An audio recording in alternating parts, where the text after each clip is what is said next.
Welcome to another episode of Meet the Experts with Howie Carr, a new podcast featuring long-form interviews with guests who have a specialized field of expertise. Have you ever thought of writing a book but never took that leap? Today's guest did just that. Michael Walsh, a Massachusetts native, has authored a compelling mystery series set in a fictionalized version of his hometown, Lynn. In this episode of Meet the Experts, Michael shares the depth of research it takes to craft a cohesive and gripping story, how authors repeatedly refine their work, and what role luck can play in seeing success in the writing business. Here's your host of Meet the Experts, Howie Carr.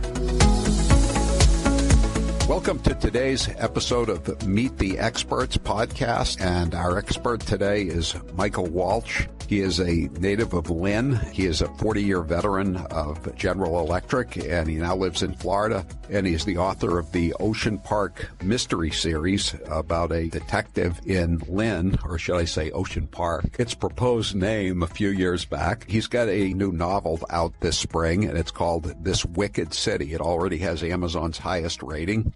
His writing's been published in the U.S. and the U.K. He's won several awards, including the short story contest at the Jacksonville Writers Festival. Kirkus Reviews has said that Walsh successfully creates a vibrant setting and remarkable main players. His depiction of Ocean Park, also known as Lynn, is strong and clear, quickly revealing a failing factory town that's desperately trying to reclaim its former glory.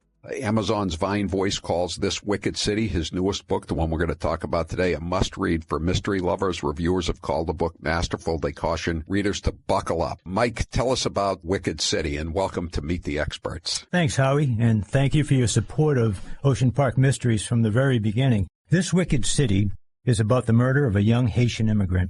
An Ocean Park detective named Connolly is assigned to the case, and he infuriates his police force when he teams with the victim's friend, another Haitian immigrant, to solve the murder. The plot thickens when the force is hit with a pay freeze due to budget cuts.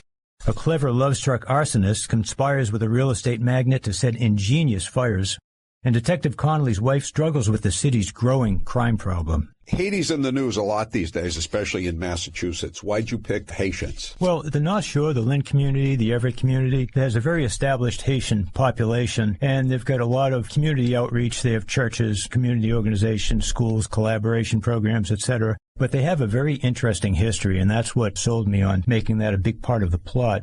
The culture and the history, they fit the mold I was looking for in This Wicked City, and they became a very rich part of that plot. Haiti was founded 400 years ago by the French, mainly to work sugarcane plantations. They got many slaves from West and Central Africa to work those plantations, and they would just work to death. They wouldn't give them any medical care, and they were cheap to replace, so they had no care at all. In the early 19th century, a hero slave by the name of Toussaint Louverture, he led a historic uprising, and the interesting thing is Haiti had the only successful slave revolt in the history of the world. Now, hundreds of years of unsuccessful rule followed that uprising and that revolt, and Haiti never got a break, and largely because of the mountainous landscape there, and they had regular earthquakes. They actually had 24 earthquakes, major earthquakes, since the inception of the country. And also there was constant strife between dark-skinned slaves and also mulatto, who were the progeny of the slave owners. The terrain is very mountainous, and in fact, Haiti means the land of mountains. I was there once in the island of Labadee, which is a very safe, sanitized resort, but I saw the treacherous landscape, and it's really bad. And I met some very hard-working salespeople in the tourist market. Now, voodoo, which is another big part of This Wicked City, is still practiced in Haiti. Religions are not generally deemed totally autonomous. Many Haitians practice both voodoo and Roman Catholicism or some type of Protestantism. And one of the jokes about Haiti is that the island's population is 85% Roman Catholic, 15% Protestant, and 100% voodoo. Now, arson is a very integral part of the book. Yeah, Howie, arson is a big part of This Wicked City, simply because it's a fascinating subject and it just made for a good subplot in the story. I did a lot of research on arson. There are thousands of arson fires across the country yearly, and according to the Lynn item, some of the country's busiest firehouses are located in Lynn. There used to be, when I was growing up, a group of teenagers, they called themselves the Sparkies, and they'd go to downtown Lynn every Friday and Saturday night, and they'd hang around at a parking lot, and they'd monitor the police and the fire station, and when they heard about a fire, they'd all jump in the car and they'd speed to the fire. Now, the 1981 Great Lynn Fire was very historic. It started in a shoe factory, and it spread very fast, and what was historic about it also was it was the first time that the mutual aid system was used in Massachusetts. And they had 94 communities from Massachusetts were involved. New Hampshire firefighters showed up, and they had 900 firefighters in total and a lot of apparatus. And the guys from Rhode Island, the Jakes from Rhode Island, came and they manned the many firehouses that had been vacated by the Massachusetts guys. And at that time, it was the largest collection ever of firefighters in the United States, with the exception of California wildfires.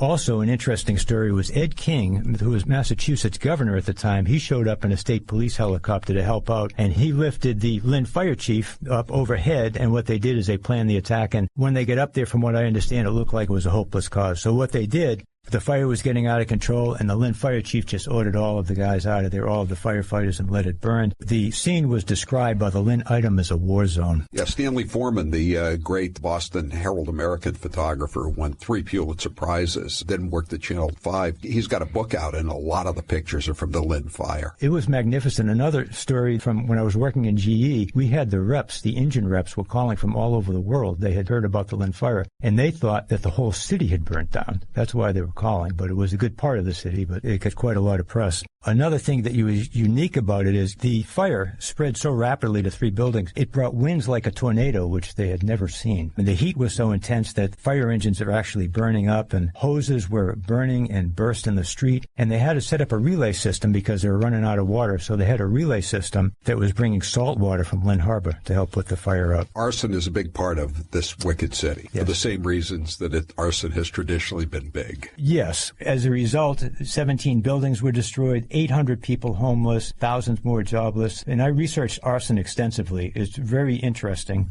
And I borrowed some clever tricks from the pros, and I set Ocean Park ablaze in my book. So you have a lot of 3-decker apartments in Ocean Park, just like Lynn is covered with 3-deckers, even to this day. Yeah, I made the 3-deckers because there's so much history. I mean, they're iconic, and there's so much to them. I made them kind of what's called a controlling image in my book.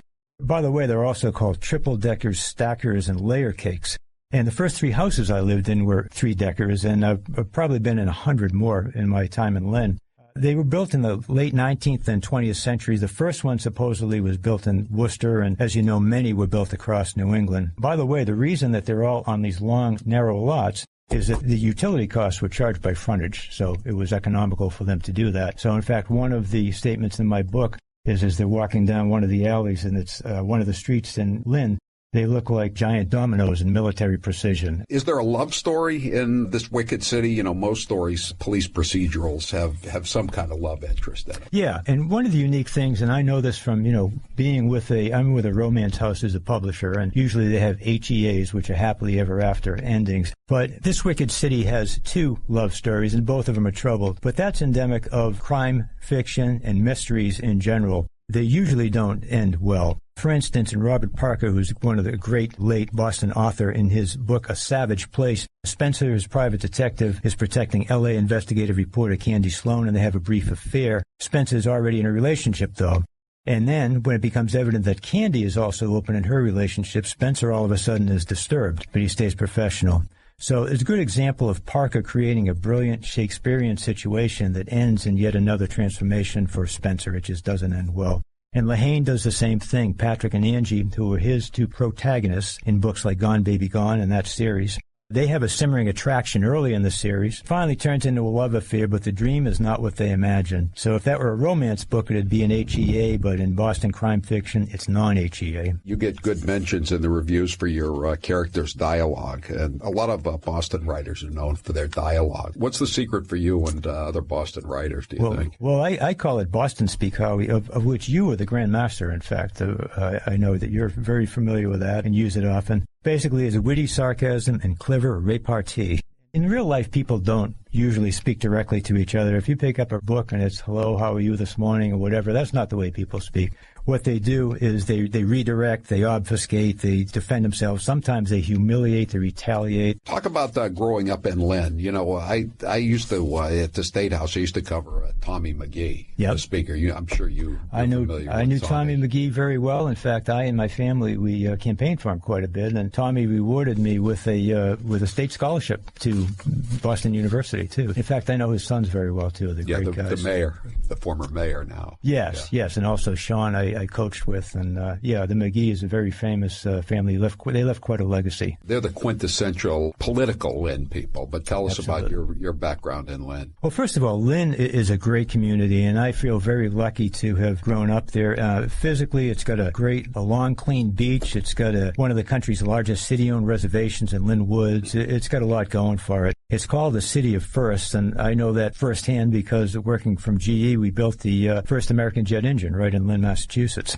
It's got a lot of other things. First fire engine, first night baseball game. And what I say in the description of my book is this wicked city is a story powered by its character's struggles with love, loyalty, and sacrifice. And, that, to me, Howie, those values describe the people of Lynn. And I still consider myself, even though I'm living in Jacksonville, Florida, a loyal and grateful Lynner, and I have a lot of friends and family there. And Lynn has its share of crime, but I attribute the city's reputation more to alcohol and testosterone, alcohol in particular. Lynn has a drinking problem. And my grammar school, for instance, in St. Michael's Grammar School in West Lynn, it was surrounded by 6 bars. And I remember the names, the South Seas, the Flamingo, Kenny's, the 595, the Somerset, the White Eagle. In fact, Lynn has so many bars that they ran out of names, and they just started slapping street numbers on the front of the bars. So the 595 was at 595 Summer Street. The 797 was 797 Weston Avenue. So they had an alcohol problem for a long time. And add to that, it has very dense population. There are hundreds of three-deckers, as we talked about, several housing projects. And there's also a strong honor culture, especially among a lot of the immigrants and the second-generation immigrants, too. But, Lynn has changed a lot. The population is very different than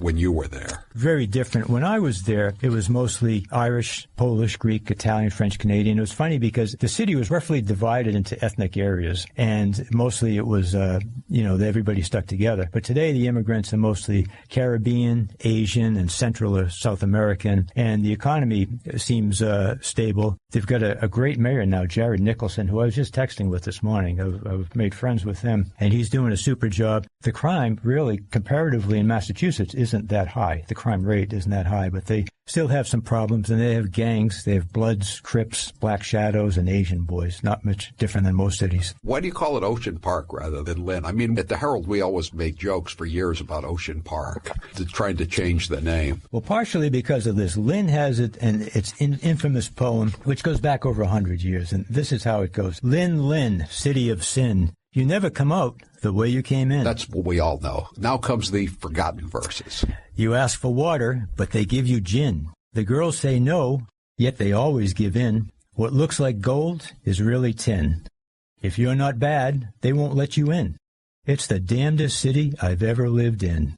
Lynn, Lynn, the city of sin. So in 1997, getting back to Lynn and Ocean Park, the Lynn city solicitor, his name was Michael Barry, he went to the city council and he suggested that the city distance themselves from the poem, I guess, and from the reputation mostly, and that they rename the city Ocean Park, and they immediately said no. And they were mocked by the city, by a whole bunch. They're mocked till today. By me. By you today, Howie also. By everybody. By everybody, they're mocked. And so what happened is, they'll give them credit, Lynners came up with a new poem, Ocean Park, better get out before it gets dark. So the name Ocean Park seemed to be doomed, but I brought it back. What writers inspired you? Boston writers in particular. Dennis Lehane is a strong influence.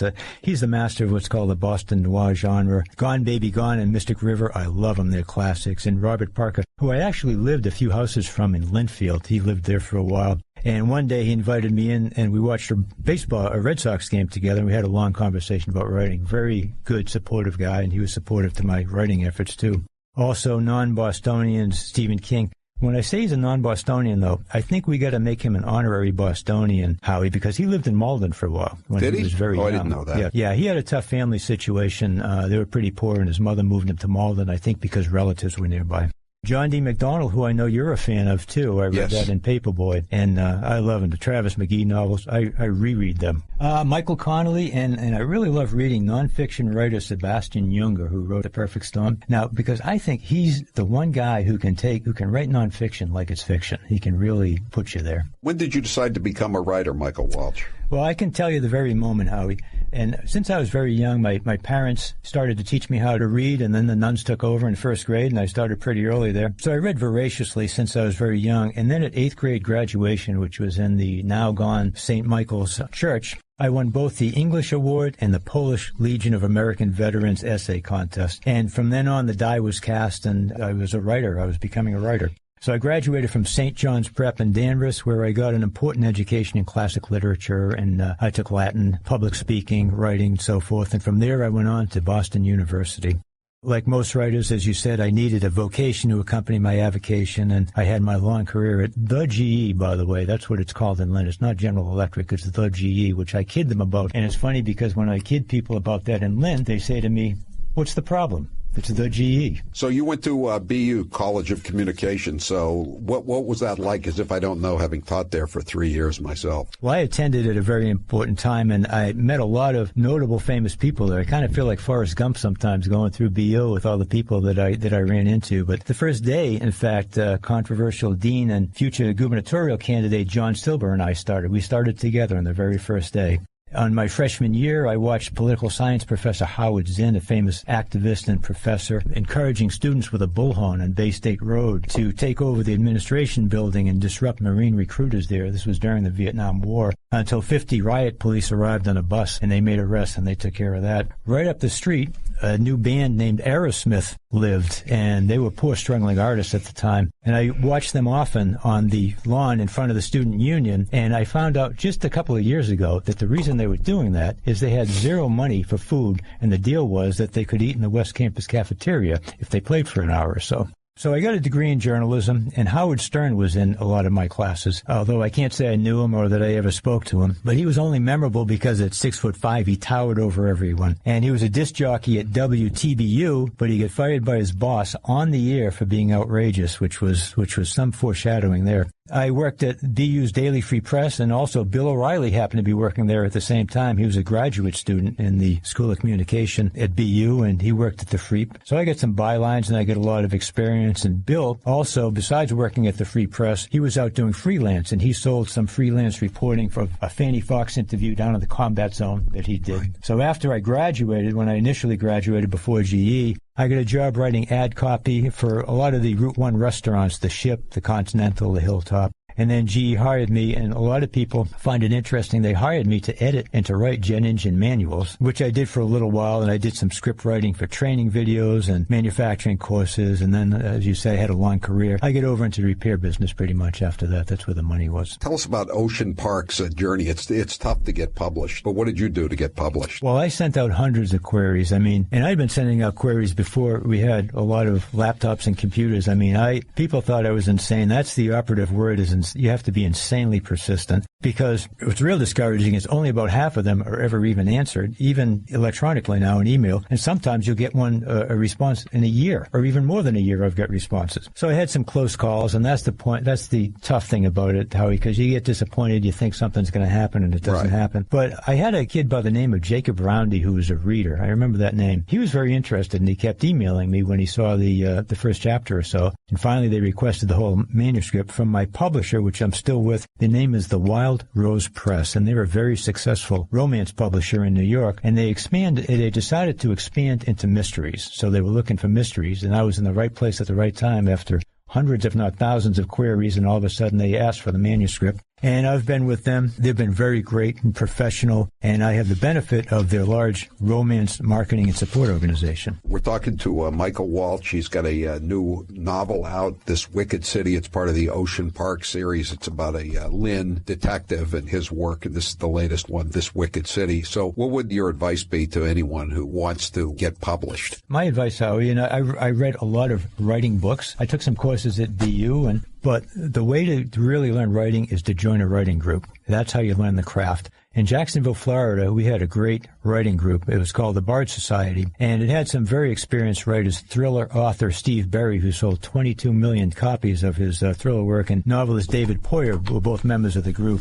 The way that works is every week we would meet, and the leader of the group would anonymously read a member's piece to the whole group. It would be a book chapter or a short story, and then we'd just attack it brutally. And that trial by fire process of giving and receiving criticism, that's what taught us all how to write. We even had our own acronyms to use in critique. RUE is resist the urge to explain. POV means inconsistency in a character's point of view. We also use terms like head hopping and butt writing to point out weak parts. And then what happens is slowly the writer becomes the rewriter. But I've seen also, I'll give you some of the funny stories of critiques. There was, for instance, a cab driver, a person who really didn't use cabs, and they had a scene about a cab driver, and the guy befriended the other guy, and the guy tried to give him a tip. He says, "That's okay, I don't need it." And everybody's like, what cab driver says no to a tip? This doesn't make sense. This isn't real. So how has publishing and book promotion changed? Well, self-publishing has grown exponentially, as you mentioned. Overall, readership has gone down in both fiction and nonfiction. Social media has replaced it. I mean, people look at Instagram Reels, Facebook posts, streaming, other online content. So what happens right now is that book publishers, what they want is they want what's called social proof. So they want a guy who's maybe published a lot of books or have a big name or has some background behind him. Or they want something that's called high concept. That's how Steve Berry, the guy in my writing group, got discovered. What happened is when the Da Vinci Code came out, he happened to be putting out a book called The Templar Legacy. Random House all of a sudden saw that, and they said, we want to pair this because nobody knows anything about Templars at the time with the Da Vinci Code. And Steve Berry ended up selling 5 million copies of The Templar Legacy just because he hooked onto the Da Vinci Code. So luck is a big part of the whole thing. Romance still dominates fiction sales. In fact, the New York Times bestseller list, they limit the romances that they put on there. If they put down the romance sales, they would take all the top 10 spots. Would all be romance, which is not what people are looking for on the New York Times bestsellers list. So it's still dominant. And the problem is, even if you do get that big contract, because even the big publishers are hurting, you probably won't get the advertising budget. And that's why there's a huge business right now in book self-promotion. Tell us, this is the third, this Wicked City is the third in your Ocean Park series. So tell us briefly about the first two, Ocean Park and Gypsy. The first one is Ocean Park, about a murder in a Catholic church that's about to close. And what happens is Detective Connolly and his partner, they arrive to investigate. They discover a young Cambodian girl hiding under a statue of St. Mary that seems to be crying tears of blood. Now, Connolly's already got a whole bunch of other issues. He's dealing with crooked cops, gangs, a sex club, and a very suspect miracle. And on top of that, the Massachusetts State Police come to take over. The protocol in Massachusetts, the protocol in Massachusetts is that the district attorney will decide who takes over a murder investigation, because if you have a small town, they may not have a murder squad, and they'll give it over to the stateies. So that's part of the conflict also. That situation's unfolding in Canton right now. Yes. Much to the chagrin of just about everybody concerned. So what's next? Are you working on any more Ocean Park series, or is this it? No. I got 2 more books in the middle. The Ocean Park series continues, Howie. And also, because I've been in the South now for about 19 years, I think it is, I'm starting another mystery series that's set in the South. Do you have any names yet for the new Ocean Park? Well, I grew up, when I was born, I lived in the Brickyard section of West Lynn, and that had a nickname of Knuckle City, because all the Irishmen were always fighting there. So Knuckle City, I don't know. I think that's too over the top. I look forward to reading this Wicked City, the latest in your Ocean Park series. The other ones have been fantastic, and I recommend them highly. Where can people buy any of the Ocean Park series, but particularly the new one, This Wicked City? Well, the print and ebooks, all of it, of the entire series, Ocean Park, Gypsy, and This Wicked City, are available on Amazon, Barnes & Noble's Nook, Kobo, Apple Books, and Google Books. Now, the print books are available at the Lazy Dog Sports Bar. Remember that name. That's owned by my good friend Tom Dill, and it's located in Lynn, of course, at 328A Broadway. Now, the Lazy Dog just has a great menu, and they were just named the #1 sports bar in Massachusetts by Boston 25 News and Google Reviews, and the number 29 in the country. So check them out. You can eat there and buy one of my books. Now, if you're into the Sanibel or Fort Myers area, you can buy print copies at Sanibel Chiropractic, which is located at 16880 McGregor Boulevard in Fort Myers. Sanibel Chiropractic is owned by my son, Greg Walsh, and his wife, Jacqueline. Now, they're both chiropractors, and have supported my writing since the beginning. Now, also, I can be emailed at authormichaelwalsh@gmail.com, or I can be contacted on Facebook on my author page at author Michael Walsh. And I'm available to speak for book clubs, writing groups, and book signings, and I always bring free stuff. Michael Walsh, we appreciate you being with us. And again, I recommend this book highly, This Wicked City. It's part of the Ocean Park series by Michael Walsh. Michael, good luck with your writing career, and thanks for following me all these years, too. And best to everybody in Lynn, the city of sin, where you never go out the way you came in. Thanks, Michael Walsh. Thank you, Howie. Thanks for joining us on this episode of Meet the Experts with Howie Carr. We'll be back soon with even more interesting guests you're sure to learn a great deal from.